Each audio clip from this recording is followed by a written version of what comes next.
ஒரு நிமிஷம் மிக்ஸி சுத்திட்டு நின்றுச்சு அப்படின்னா, அந்த மிக்ஸியில என்ன பிரச்சனை வரும்? என்ன கம்ப்ளைண்ட் இருக்கும்? அதே மாரி ஜார்ல வர பொதுவான பிரச்சனைகள எப்படி சரி பண்றதுன்றத அந்த வீடியோல நம்ம பார்க்க போறோம். அல்ட்ரா மிக்ஸியில வர மெயினான கம்ப்ளைண்ட், அந்த ஜார்ல வர பிரச்சனைகள பத்தி இந்த வீடியோல ஃபுல்லா சொல்லியிருக்கேன். வாங்க பார்க்கலாம். டெக் மதுரை உங்கள் மூர்த்தி.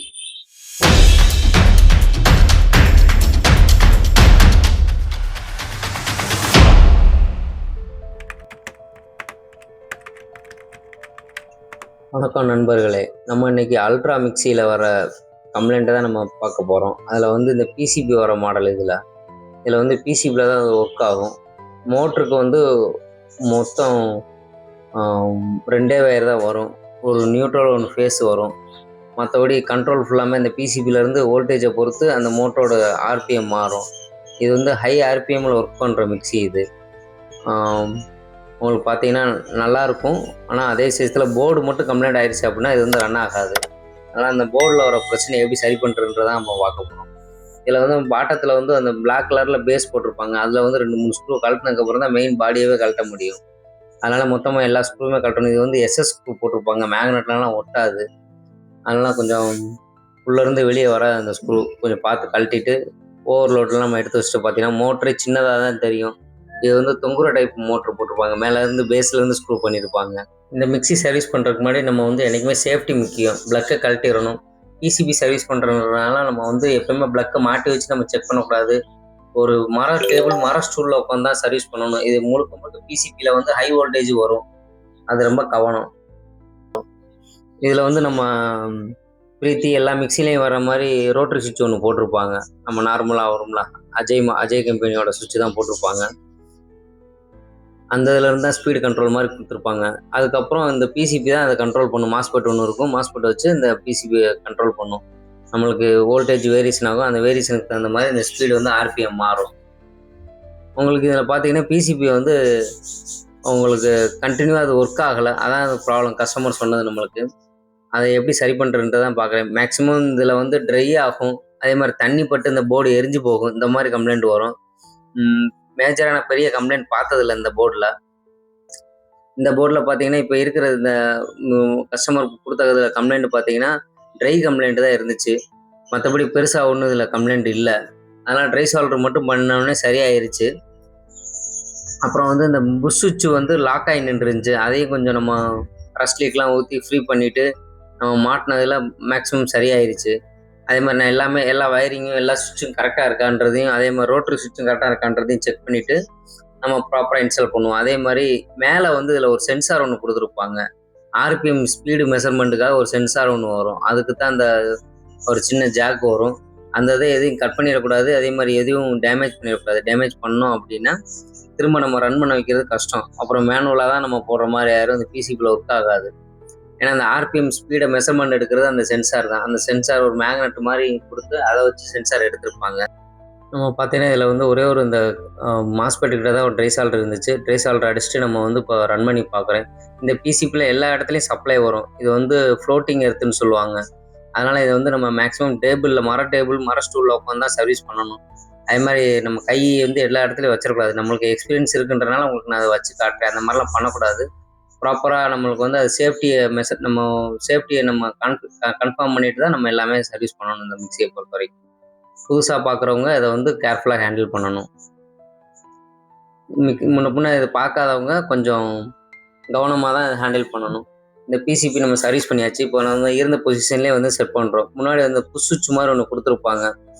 அந்த சுவிட்சை வந்து கரெக்டாக உட்கார வச்சோம்னா அதில் வந்து 2 ஸ்க்ரூ போட்டிருப்பாங்க. ஒன்று வந்து இங்கே பிசிபியில் ஒரு ஸ்க்ரூ பண்ணியிருக்கும். இன்னொன்று வந்து அந்த நாபு உட்கார மாதிரி உள்ளேருந்து ஸ்க்ரூ பண்ணுற மாதிரி இருக்கும். அது 2 ஸ்க்ரூவையும் பக்காவாக போட்டுட்டு நம்ம வெளியே இருந்து செக் பண்ணி பார்க்குறேன் பாருங்கள். இப்போ பார்த்தீங்கன்னா மோட்டர் ரன் ஆக ஆரம்பிச்சிருச்சு. இருந்தாலும் உங்களுக்கு கார்பன் இரும்பெல்லாம் கடைசியாக நம்ம செக் பண்ணிவிட்டு நம்ம அதை க்ளோஸ் பண்ணிடுவேன். உங்களுக்கு செக் பண்ணி காட்டுறேன் பாருங்கள். கார்பன் எல்லாத்தையுமே செக் பண்ணியாச்சு. பேலன்ஸ் உங்களுக்கு கடைசியாக ஸ்க்ரூ பண்ணிவிட்டு உங்களுக்கு ரன் பண்ணி காட்டுறேன் உங்களுக்கு. இந்த மிக்ஸியை பொறுத்த வரைக்கும் கார்பனும் அந்த பிசிபியில் ஒரு ட்ரை கம்ப்ளைண்ட் தான் அதிகமாக வரும். அதே மாதிரி ஜாரை மெயின்டைன் பண்ணலாம் அப்படின்னா உங்களுக்கு வந்து உள்ள தண்ணி இறங்கி மேலே வந்து புஷ்ஷில் கம்ப்ளைண்ட் ஆயிரும். அதையும் கொஞ்சம் பார்க்கலாம். இதில் வந்து அந்த கம்ப்ளைண்ட்லாம் எதுவும் இல்லை. இது ஹை ஸ்பீடுன்றனால கொஞ்சம் எப்பயுமே ஜாரை மட்டும் மெயின்டைன் பண்ணிக்கிட்டே தான் இருக்கணும். நீங்கள் ஜார் வந்து அதிகமாக யூஸ் ஆகிறனால அந்த புஷ்ஷு சாப்பிட்டு ரெண்டுமே டேமேஜ் ஆகும். அதையும் நான் உங்களுக்கு காட்டுறேன் பாருங்கள். நெக்ஸ்ட் பின்னாடி அந்த வீடியோவில் நான் காட்டுறேன். உங்களுக்கு பின்னாடி பாட்டம் ஸ்க்ரூ இந்த இதெல்லாம் வயர்லாம் சிக்காத அளவுக்கு கரெக்டாக வச்சு அந்த பேஸ் பிளேட்டை வச்சு ஸ்க்ரூ பண்ணிட்டோம்னா ஓகே தான். ஏன்னா இதில் வந்து உங்களுக்கு நாய்ஸ் ஃப்ரீ மாதிரி கொடுத்துருப்பாங்க இந்த கவர். இந்த கவர் தான் உங்களுக்கு வந்து மோட்டரோட சவுண்டை வந்து கம்மி பண்ணும். இல்லைனா ஆர்பிஎம் அதிகமான சவுண்டுனால ஓவர் சவுண்டாக இருக்கும். இப்போ பார்த்தா ரன் பண்ணி பார்க்குறோம், கரெக்டாக இருக்குது, 3 ஸ்பீடு நல்லா இருக்குது. அதே மாதிரி ஆஃப் பண்ணியிருக்க பொசிஷனில் தான் அந்த புஷ் சுவிட்ச் ஒர்க் ஆகும். அது வந்து ஜூஸர்னு ஒரு ஆப்ஷன் கொடுத்துருப்பாங்க. அந்த சுவிட்ச் பார்த்தீங்கன்னா ஆஃப் பண்ணியிருக்க பொசிஷனில் மட்டும்தான் அது வேலை செய்யும். இப்போ பார்த்தீங்கன்னா ஆஃப் பண்ணியிருக்கையில் அமுக்கினா மட்டும்தான் அது வேலை செய்யும். இப்போ வந்து நம்ம ஜாரில் ப்ராப்ளத்தையும் நான் உங்களுக்கு எக்ஸ்பிளைன் பண்ணுறேன். ஜாரில் வந்து புஷ்ஷு போயிருக்கு. இது வந்து மற்ற ஜார் மாதிரி நம்ம வெளியே இருந்தே நம்ம புஷ்ஷை நம்ம தட்டி எடுத்து நம்ம மாற்ற முடியாது. அந்த பிளேட்டே வெளியே எடுத்து அதுக்கப்புறம் தான் நம்ம புஷ்ஷு மாற்ற முடியும். அதனால் இப்போ உங்களுக்கு கலட்டுறேன் நான். இதில் வந்து பாட்டத்துலேருந்து எஸ்எஸ் ஸ்க்ரூ நம்ம பானாசோனிக் மிக்சியில் வர மாதிரி எஸ்எஸ் ஸ்க்ரூ 4 ஸ்க்ரூ போட்டிருப்பாங்க. இந்த ஜாரை பொறுத்த வரைக்கும் பாதி பானாசோனிக் மாதிரி இருக்கும், பாதி இது பிரீத்தி மாதிரி இருக்கும். அந்த மாதிரி கோஆப்ரேஷனில் செஞ்ச மாடல் இது நல்லாயிருக்கும். ப்ராப்ளம் அதிகமாக வராது. 4 ஸ்க்ரூவும் கழட்டினா புஷ் பிளேட் தனியாக வந்துடும். அதுக்கப்புறம் புஷ்ஷு மட்டும் அடிச்சுட்டு சாஃப்டே மாற்றிட்டோம்னா இந்த ஜார் ஓகே, ஓரளவு புதுசு மாதிரி ஆயிடும். அந்த ஸ்க்ரூவெல்லாம் தட்டி வெளியே எடுத்துடணும். ஸ்க்ரூ உள்ளே வச்சுட்டு நம்பினோம் அப்படின்னா ப்ராப்ளம் ஆயிரும். இப்போ உங்களுக்கு எடுத்துட்டேன். இப்போ உங்களுக்கு புஷ்ஷிலும் மாற்றிட்டு இப்போ உங்களுக்கு ரீஅசம்பிள் பண்ணி காட்டுறேன். ஏன்னா புஷ் அடிக்கிறதெல்லாம் உங்களுக்கு தெரியும். அதனால் அந்த வீடியோத்தை போட்டு டயத்தை வேஸ்ட் பண்ணணுன்னு தான் உங்களுக்கு அந்த வீடியோ போடலை. புஷ் மாட்டுறதெல்லாம் தெரியுன்றனால இப்போ உங்களுக்கு நான் ஃபிட் பண்ணி மட்டும் காட்டுறேன். இதில் வந்து நம்ம மேலே பானாசோனிக்கில் வர மாதிரியே 4 ஸ்க்ரூ மேலேருந்து வரும்.